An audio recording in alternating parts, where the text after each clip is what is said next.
kituo cha kupiga kura, msimamizi na mawakala wanakaa muda wa masaa mawili hajatokea mtu kupiga kura.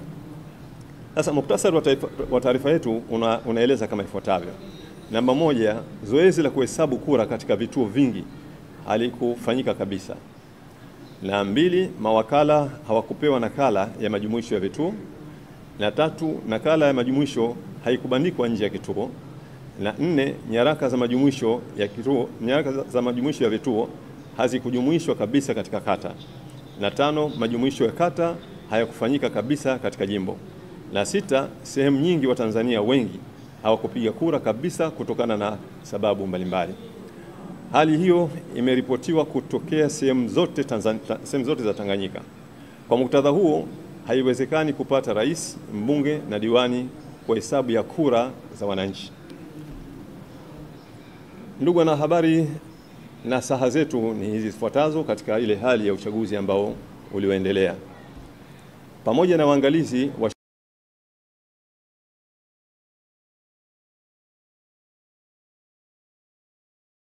ya maendeleo kusini mwa Afrika SADC, Umoja wa Afrika AU na Umoja wa Ulaya EU, taarifa za waangalizi wote zimefanana, zimeshuhudia mambo mazito na makubwa.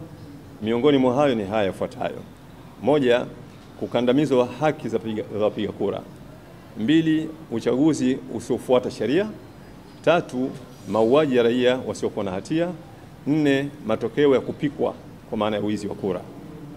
Shura ya Maimamu Tanzania kama baraza la kidini tunapaswa kuyasemea mambo hayo kwa mtazamo wa itifaki nzuri za kijamii, lakini kwa uzito wa pekee kwa mtazamo wa vitabu vitakatifu vya Qur'ani, Injili na vingine. Kwa maana hiyo tunalazimika kuangalia haya masuala ya wizi wa kura, mauaji yalitokea kwa mtazamo wa Qur'an, lakini Injili na vitabu vingine.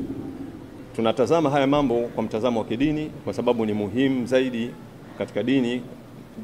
Vitabu vya dini ndio rejea muhimu sana katika maisha yetu. Tunaangalia kwanza swala la wizi wa kura. Wizi wa kura maana yake nini? Wizi wa kura maana yake ni A, ni kupiga kura zaidi ya mara moja; B, ni kubadilisha matokeo ya kura; na C, ni kununua kura kwa rushwa na mfano wa hayo; D, kuiba au kuharibu sanduku la kura kwa nia mbaya; na E, ni kutangaza matokeo ya uongo. Haya yote kwa mtazamo wa Uislamu ni khiana, ni uhaini na ghish, udanganyifu. Mwenyezi Mungu anasema katika Qur'ani Karim, wala msifanye hiana, uhaini kwa makusudi na nyinyi mnajua. Hii ni sura ya 8 aya 27. Hapa Qur'ani tukufu inakataza aina zote za hiana, iwe katika mali, madaraka au haki za watu. Wizi wa kura ni hiana kwa jamii na taifa kwa ujumla. Pia Allah subhanahu wa ta'ala anasema, na wala msiliane mali zenu kwa batil, wala msiwapelekee rushwa mahakimu ili mpate kula sehemu ya mali ya watu kwa dhambi. Haya ni maneno ya Mwenyezi Mungu katika sura pili, sura al-Baqara aya 188. Aya hii inakataza rushwa, udanganyifu katika kupata mamlaka au faida ikiwemo ya kisiasa. Mtume Muhammad SAW anasema, atakayetudanganya si katika sisi. Imepokewa na Muslim hadithi hii. Hii ni hadithi ya wazi kwamba udanganyifu ikiwemo wizi wa kura ni kosa kubwa.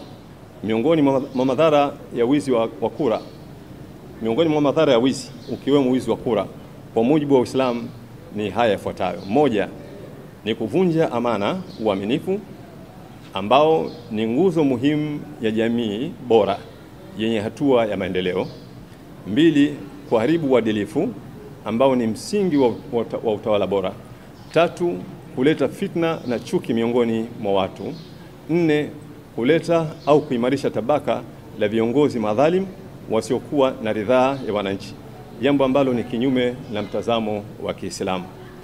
Muislamu sifa yake ni hii inafuatia hapa chini. Katika swala la uchaguzi ni kumpa ridhaa mtu mwadilifu na mwenye uwezo wa kutenda. Pia pili ni kuwapa ushirikiano watu, chama, taasisi wanaothamini utu na kuheshimu makubaliano. Na tatu, kuepuka kushiriki au kufaidika na udanganyifu.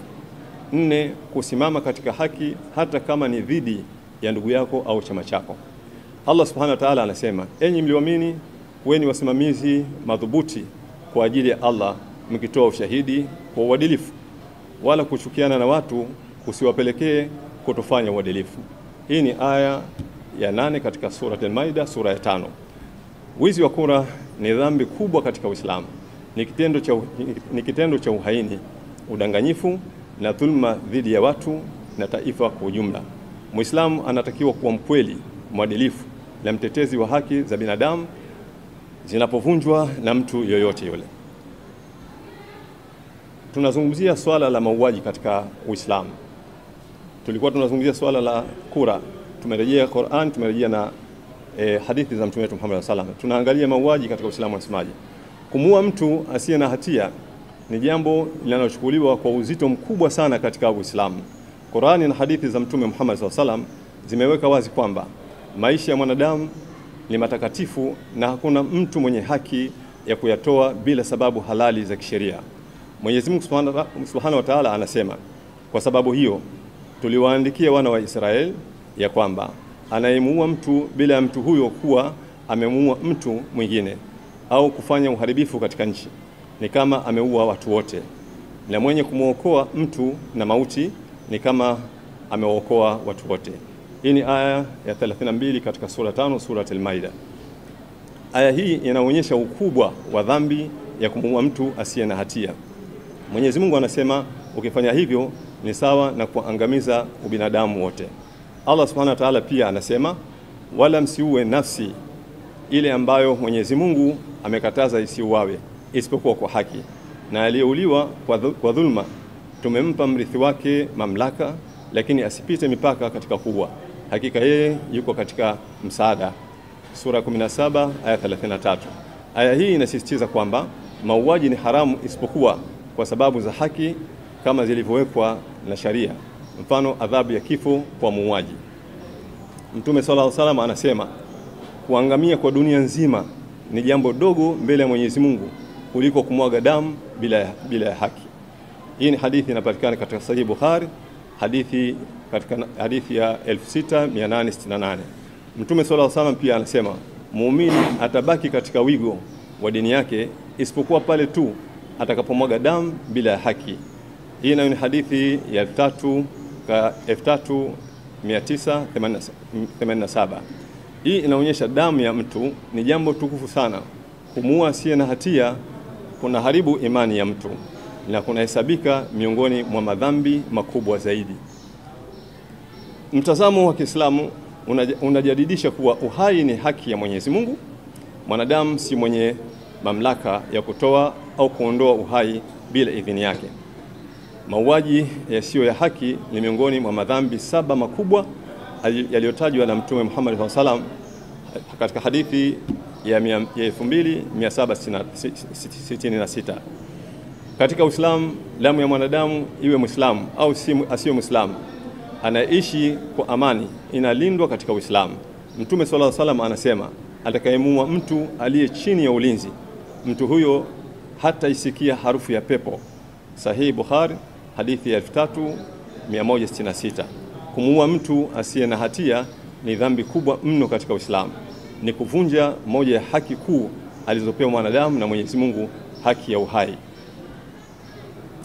Hizo ni nasaha zetu kwa mujibu wa Qur'ani na mafundisho ya Mtume Muhammad sallallahu alaihi wasallam katika maeneo hayo ya wizi wa kura na katika maeneo hayo ya mauaji.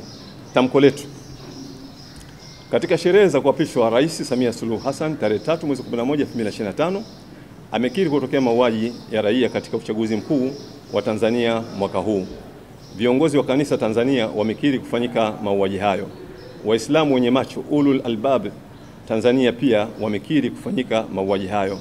Vile vile waangalizi wa uchaguzi wa Jumuiya ya Maendeleo Kusini mwa Afrika SADC, Umoja wa Afrika AU na Umoja wa Ulaya EU wamekiri kutokea mauaji ya raia katika uchaguzi huo.